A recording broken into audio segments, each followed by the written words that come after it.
Part 2, Unit 23, Gateway.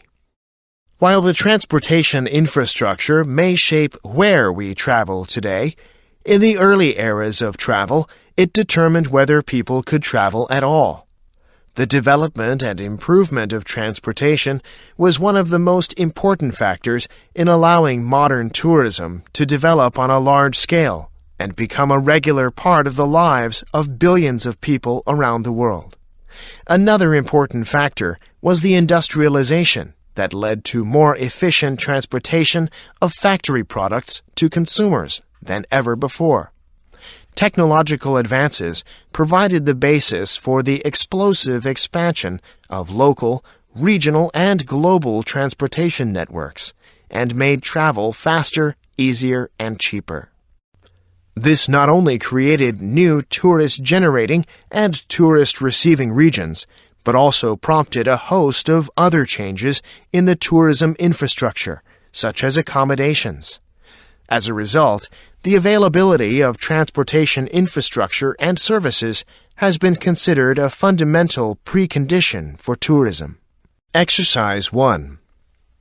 The types of sounds, rhythms, and musical textures we find pleasing are generally extensions of previous positive experiences we've had with music in our lives. This is because hearing a song that you like is a lot like having any other pleasant sensory experience. Eating chocolate, fresh-picked raspberries, smelling coffee in the morning, seeing a work of art, or the peaceful face of someone you love who is sleeping. We take pleasure in the sensory experience and find comfort in its familiarity and the safety that familiarity brings. I can look at a ripe raspberry, smell it, and anticipate that it will taste good and that the experience will be safe. I won't get sick. If I've never seen a loganberry before, there are so many points in common with the raspberry that I can take the chance in eating it and anticipate that it will be safe. Exercise 2. Every aspect of training for elite athletes has explicit goals. Everything they do inside and outside the practice venue is goal-directed. As coach, you want to help your athletes do two things: be goal-directed and set their own goals. When working with your athletes, give them daily, weekly, and monthly goals. You can write them down and give them to your athletes. For example, when I observed a practice in China, I noticed the coach would give each diver a piece of paper with that day's individual practice and goals. Remember, don't limit goals to just the physical practice. They should also have goals for other parts of training, such as their warm-up routine, mental training, and conditioning. Also, have your athletes take their sport home with them. Encourage them to keep a journal in which they reflect on their practices and competition performances, set new practice goals, evaluate their short-term and long-term goals, and so on. Exercise 3.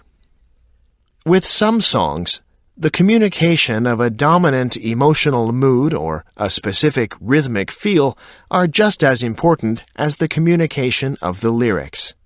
Many blues songs are in this category.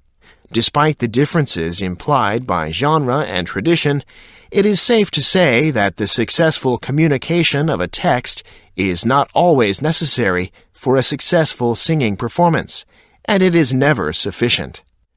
Even in genres where it is expected that lyrics are understandable, such as opera and art song, there is more going on. Joan Sutherland, the Australian soprano, was sometimes criticized for poor diction because she changed some of her vowel sounds ever so slightly. Yet this shortcoming did not bar her from being considered one of the greatest opera singers of the 20th century. Exercise 4.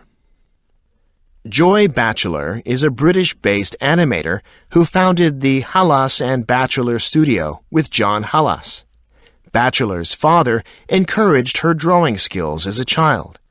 Despite some difficulties in her childhood, Batchelor won a school scholarship, attending art school in Watford. Her studies were successful, but due to a lack of money, she was unable to continue and instead began to work. She worked well in an animation studio for 3 years until it closed, after which she found work at a printing company as a poster designer. She remained with the poster company for 6 months and met John Hallas. After a short trip to John's native Hungary, they returned to Britain, where in 1940 they founded Hallas and Bachelor Studio, and later married. In the 1950s, the studio began work on Animal Farm, which became one of its best-known films as well as Britain's first feature-length animation.